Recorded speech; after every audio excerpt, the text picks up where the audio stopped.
ప్రభాస్ గారు ఇప్పుడు కొత్తగా యాక్ట్ చేస్తున్న మూవీ రాజాసాబ్. అయితే ఈ రాజాసాబ్ మూవీకి ముందు ప్రభాస్ గారు లాస్ట్ యాక్ట్ చేసిన మూవీ కల్కి. ఈ కల్కి మూవీ ఈ మధ్య రిలీజ్ అయ్యి చాలా పెద్ద హిట్ అయ్యింది. ఇంకా ఈ కల్కి మూవీ రిలీజ్ అయ్యాక కాస్త టైం గ్యాప్ తీసుకొని ఇప్పుడు మళ్ళీ ఈ రాజాసాబ్ మూవీతో మన ముందుకు వస్తున్నారు ప్రభాస్ గారు. చూడాలి ప్రభాస్ గారికి ఈ రాజాసాబ్ మూవీతో కూడా ఇంకొక మంచి హిట్ తనకి వస్తుందా లేదా అనేది మనం ఈ రాజాసాబ్ మూవీ రిలీజ్ అయ్యాక చూడాలి. రాజాసాబ్ మూవీని డైరెక్ట్ చేస్తుంది మారుతి. ఇంకా ఈ మూవీని ప్రొడ్యూస్ చేస్తుంది టీజీ విశ్వప్రసాద్. అలానే ఈ మూవీకి మ్యూజిక్ డైరెక్టర్ తమన్. ఇంకా ఈ మూవీలో మెయిన్ లీడ్ యాక్టర్స్గా యాక్ట్ చేస్తుంది ప్రభాస్, మాలవిక మోహన్, ఇంకా చాలామంది యాక్టర్లు ఉన్నారు.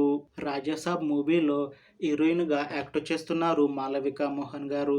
అయితే మాలవిక మోహన్ గారు ఈ రాజాసాబ్ మూవీకి ముందు లాస్ట్ యాక్ట్ చేసిన మూవీ తంగలన్. ఈ తంగలన్ మూవీ ఈ ఆగస్టులో రిలీజ్ అయ్యి చాలా పెద్ద హిట్ అయ్యింది. ఇంకా ఈ తంగలన్ మూవీ రిలీజ్ అయ్యాక కాస్త టైం గ్యాప్ తీసుకొని ఇప్పుడు మళ్ళీ ఈ రాజాసాబ్ మూవీతో మన ముందుకు వస్తున్నారు మాలవిక మోహన్ గారు. చూడాలి మాలవిక మోహన్ గారికి ఈ రాజాసాబ్ మూవీతో కూడా ఇంకొక హిట్ తనకి వస్తుందా లేదా అనేది మనం ఈ రాజాసాబ్ మూవీ రిలీజ్ అయ్యాక చూడాలి. అయితే రాజాసాబ్ మూవీ టీం మాత్రం చాలా కాన్ఫిడెంట్గా ఉన్నారు. ఈ మధ్య రిలీజ్ అయిన టీజర్కి మంచి రెస్పాన్స్ వచ్చింది. ఇంకా ఈ మూవీ కూడా మంచి హర్రర్ కామెడీ ఎంటర్టైన్మెంట్ హిట్ అవుతుంది అని రాజాసాబ్ మూవీ టీం అంటున్నారు.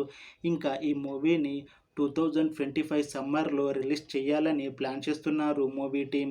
చూడాలి రాజాసాబ్ మూవీ రిలీజ్ అయ్యాక హిట్ అవుతుందా లేదా అనేది మనం ఈ మూవీ రిలీజ్ అయ్యాక చూడాలి.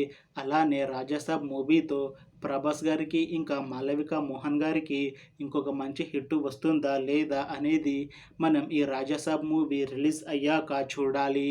Thanks for watching this video friends. మీకు ఈ వీడియో నచ్చితే లైక్ చేయండి. ఇంకా ఇలాంటి మూవీ అప్డేట్స్ కోసం ఈ ఛానల్ని సబ్స్క్రైబ్ చేసుకోండి.